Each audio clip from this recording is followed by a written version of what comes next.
all the wine that's made at Blue Mountain is grown on vineyards owned by Blue Mountain. From here, you can see the general layout of the vineyards. So you have north sloping, south sloping, east sloping, and to some degree west sloping, and it's all one variety.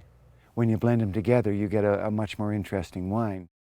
So this vineyard here is our latest planting. It's what we're calling our high density vineyard. You can see that the plants are much closer together. I mean, I'm reaching across the rows here. That's a meter and a quarter across the rows.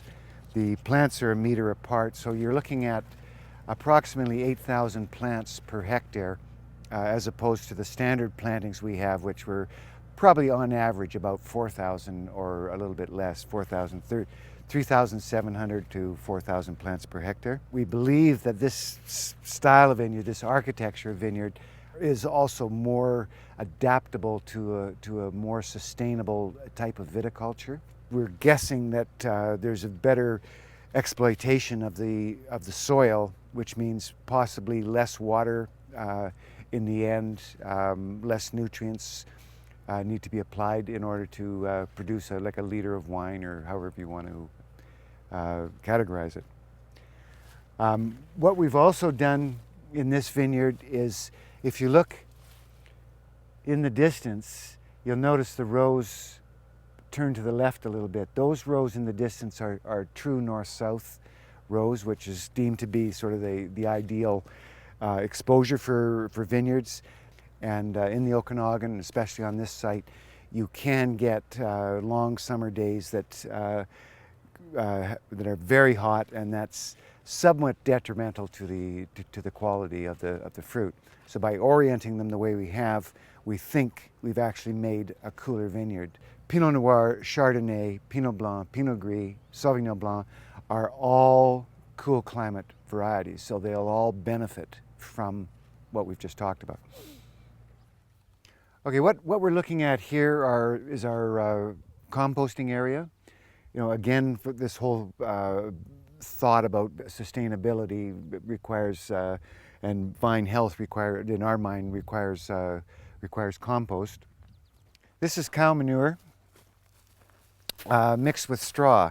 So the bedding was straw, and then the cows use that, and then the manure, the urine, is all soaked up with the straw, and it's brought here, and it's windrowed, as you see. So this arrived this spring, and then it'll be we'll compost it for 2 years before we use it. So that arrived in the spring.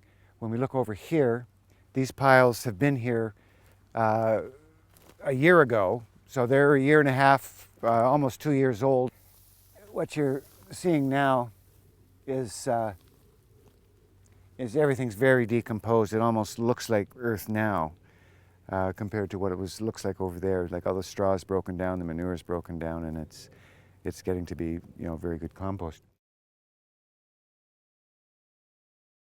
This is a Pinot Noir block, and this is in the what I'm going to call the traditional planting style. You have slightly higher canopy, but really not much more canopy on here or here than in one of the rows of the high density vineyard, and yet you've got all this space that's not being used. If this was a high density vineyard, the other row would be right here. The other advantage of being an estate winery is you are not buying the grapes, you're growing the grapes. So you know exactly what's been done all season long. You know what works, you know what doesn't work. You can do all sorts of things in a winery, but you cannot do anything that is better than producing a very good quality crop in the vineyard through good viticulture practices. With good winemaking, you can get acceptable quality, but you can't get exceptional quality unless you start with very good grapes, exceptional grapes.